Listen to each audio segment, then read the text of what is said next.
আমাদের সংবিধান ভারতবর্ষ নানা ভাষা, নানা মত, নানা পরিধান, বিবিধের মাঝে দেখো মিলন মহান।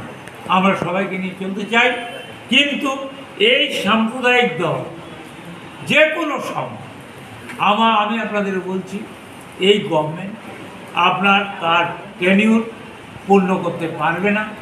আর আমি এখান থেকে মাননীয় মুখ্যমন্ত্রীর কাছে বলছি যে আপনি কঠোর হস্তে হরিজনদের আপনি দমন করুন অ্যাকর্ডিং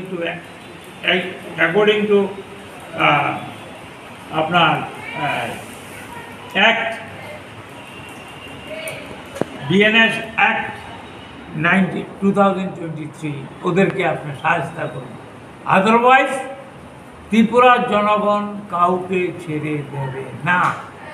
আমি আপনাকে বলছি, আমরা বনমালীপুরও আমরা সংঘবদ্ধ হব।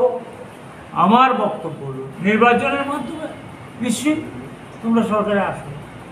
এটা দেখে মনে হয় যে আজকে যে ঘটনা ঘটলো আমার সঙ্গে, I am the one of the senior most legislature in the assembly, আমার সঙ্গে যে অবব্যবহার করলো হলিগানরা,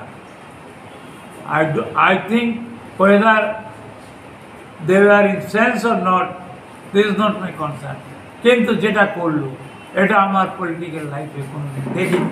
এবং আপনাদের বলছি, এই যদি চলতে থাকে ত্রিপুরার জনগণ কিসের ডেভেলপমেন্ট হবে?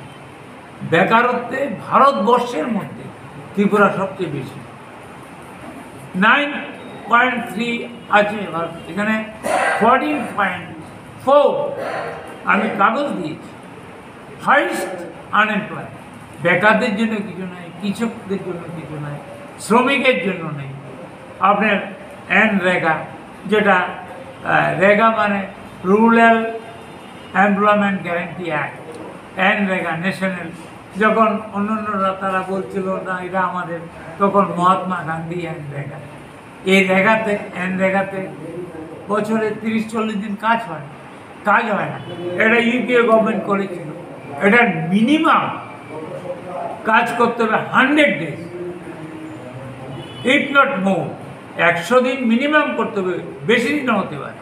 কিন্তু before this government coming to the power 2018 ভীষণ ডকুমেন্ট এখন খুঁজলে পাবেন না, 1 লাখ টাকা দেবে, ভীষণ ডকুমেন্ট দেবে না। ওটাতে কি বলেছিল? ওটাতে বলেছিল যে 340 টাকা হবে মজুরি, 200 দিনের কাজ হবে না।